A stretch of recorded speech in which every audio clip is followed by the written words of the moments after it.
നെഞ്ചോരം. രചന നിയ. അവതരണം ഷാഹുൽ മലയിൽ. എഡിറ്റിംഗ് ഷിരീജ് പൂനൂർ.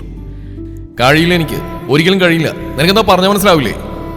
തന്റെ മുമ്പിൽ നിൽക്കുന്ന പെൺകുട്ടിയുടെ മുഖത്തേക്ക് നോക്കി ശിവ ദേഷ്യത്തിൽ ചോദിച്ചു.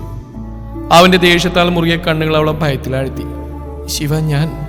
അവൾ കണ്ണീരോടെ വിളിച്ചതും അവനത് കേൾക്കാത്ത രീതിയിൽ തിരിഞ്ഞു നിന്നു.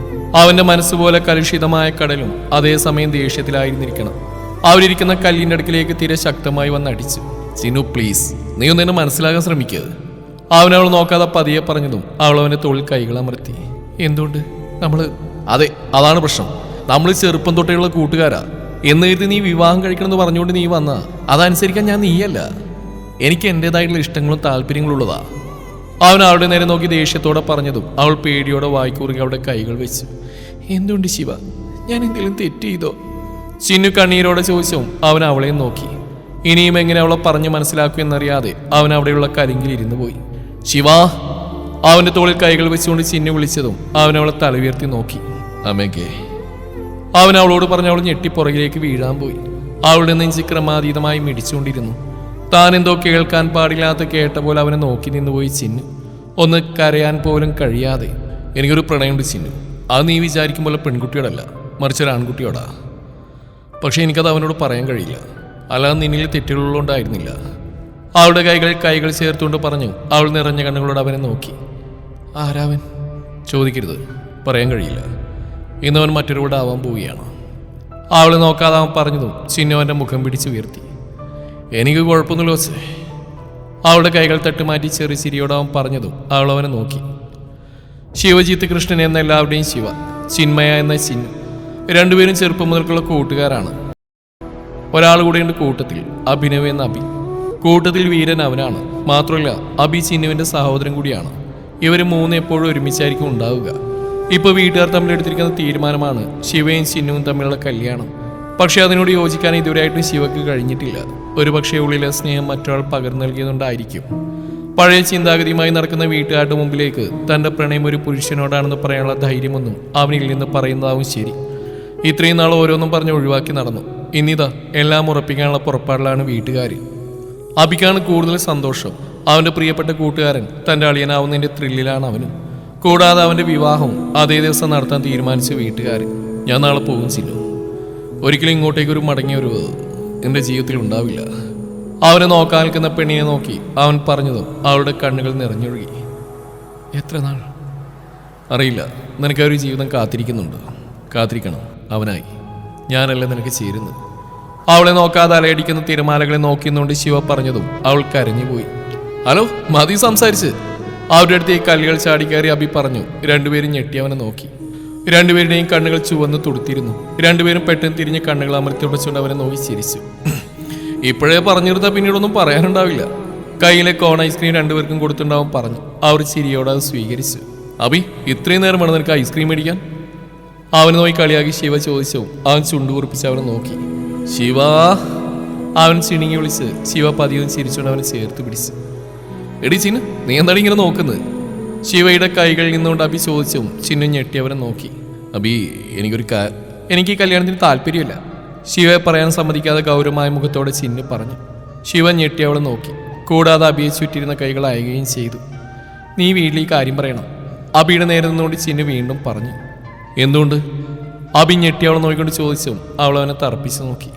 കൂട്ടുകാരനായി കണ്ടവനെ ഭർത്താവായിട്ട് കാണാൻ കഴിയില്ല, അത്ര തന്നെ.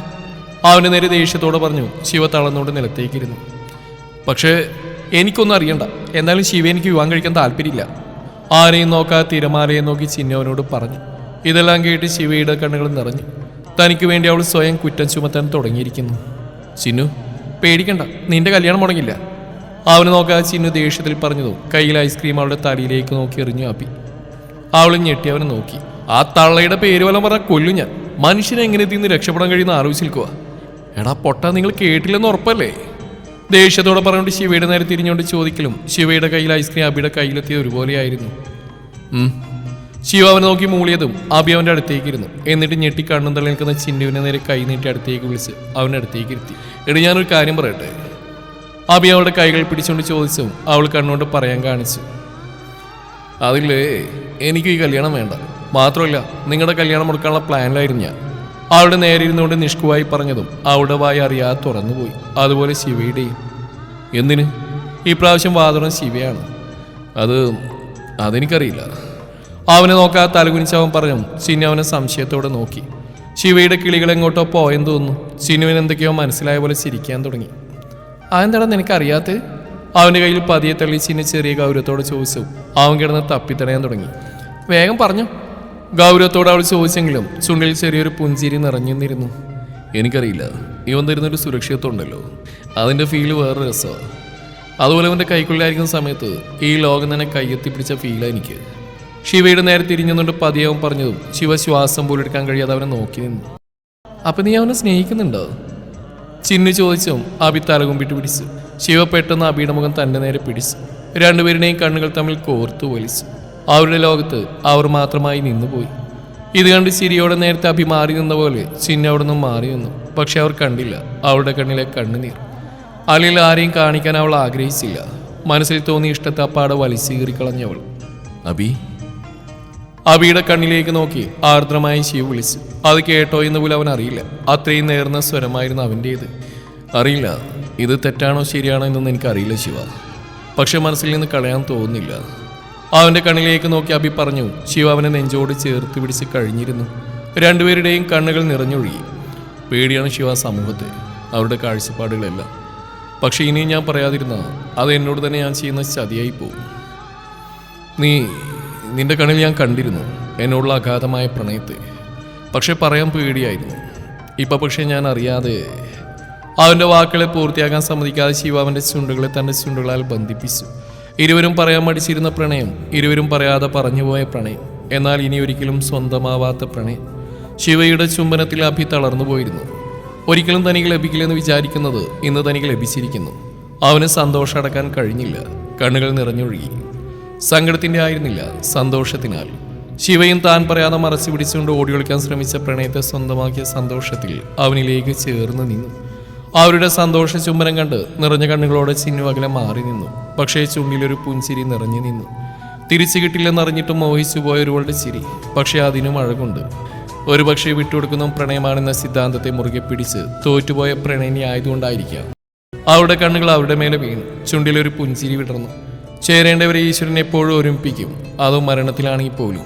ഇവിടെയും ശിവയുടെ നെഞ്ചിലെ ചൂടേറ്റ് അവൻ ഇറുകെ പുഴന്നുകൊണ്ട് ആർത്തിരുമ്പുന്ന കടലിൽ നിന്ന് നോക്കി അഭി നിന്നു. അവൻ പതിയെ അവനെ വിളിച്ചത് ശിവ അവനെ നോക്കി. എന്താടാ എന്നോടൊന്നും മിണ്ടാത്തത്? ഞാനെന്താണ് പറയേണ്ടതെന്നറിയില്ല. നിന്നെ എനിക്കായിട്ട് കിട്ടുമെന്ന് ഓർത്തില്ല, നിന്നെ നഷ്ടമായെന്ന് കരുതി. പക്ഷേ ദൈവം നമ്മുടെ കൂടെയുണ്ട്, അതിൽ നിന്നെ എനിക്ക് തന്നെ ഈശ്വരൻ തിരികെ തന്നത്. അവൻ്റെ നെറ്റിയിൽ ചെറുതായി മുത്തിക്കൊണ്ട് ശിവ പറഞ്ഞതും അഭി അവനിലേക്ക് ചേർന്ന് നിന്നു. അഭി പറഞ്ഞ് ശരിയാണ്. അവൻ്റെ കൈക്കുള്ളിൽ ചേർന്ന് നിൽക്കുന്ന ഓരോ നിമിഷവും ലോകം തന്നെ തൻ്റെ അടുത്തുള്ള പോലെ അവന് തോന്നി. ശരി, വാ പോവാ. കുറച്ച് സമയം കൊണ്ട് അങ്ങനെ നിന്ന ശേഷം പോവാനായി തുടങ്ങിയ ശിവയുടെ കൈകളിൽ അഭിയുടെ കൈകൾ മുറുകി. കുറച്ചുകൂടെ കഴിയട്ടെ, അവൻ കൊഞ്ചലോടെ പറഞ്ഞ് ചിരിയോടെ അവനെ ചേർത്ത് പിടിച്ചുകൊണ്ട് അവിടെ നിന്നു. അകലെ ഇത് കണ്ടുകൊണ്ടിരുന്ന ചിന്നുവിൻ്റെ ചുണ്ടിൽ അപ്പോഴും മായാതൊരു പുഞ്ചിരി ഉണ്ടായിരുന്നു. ഇനിയും നിന്നാൽ ശരിയാവില്ലെന്ന് തോന്നിയ ശിവ അഭിയോട് പോവാമെന്ന് പറഞ്ഞു. കാരണം വൈകുന്നേരത്തോടെ ഒത്തിരി ആൾക്കാർ അങ്ങോട്ടേക്ക് വന്നു തുടങ്ങിയിരുന്നു. അഭി പോവാമെന്ന രീതിയിൽ അവനോട് തലയാട്ടിക്കൊണ്ട് പറഞ്ഞതും ശിവ അവനെ ചേർത്ത് പിടിച്ചുകൊണ്ട് തിരിഞ്ഞു. പക്ഷേ വിധി അത് മറിച്ചായിരുന്നു. എല്ലാം നേരെയായെങ്കിലും പ്രകൃതിയുടെ വിളയാട്ടം എന്ന് പറയുന്ന പോലെ ശക്തമായൊരു തീര അവരുടെ ഭാഗത്തേക്ക് ആഞ്ഞടിച്ചു. അവരുടെ മേൽ വെള്ളം തെറിച്ചു. അപ്പോഴും ഒരിക്കലും പിടിവിടില്ലെന്ന പോലെ അഭിയെ ചുറ്റിപ്പിടിച്ചുകൊണ്ട് ശിവ നിന്നു. അവർ നിന്ന സ്ഥലത്തു നിന്നും മാറാൻ തുടങ്ങിയതും അവർ നിന്നിരുന്ന കല്ലിളകി കടലിലേക്ക് പതിച്ചു. ആ കല്ലിൻ്റെ കൂടെ തന്റെ പ്രാണനെയും നെഞ്ചിലേറ്റി അഭിയും ശിവയും കടലിലേക്ക് പതിച്ചു. പ്രണയം പറഞ്ഞ് സന്തോഷത്തോടെ ഒരു ദിവസം പോലും ഇല്ലാതെ മരണത്തിന് കൂട്ടുപോയ രണ്ടുപേർ.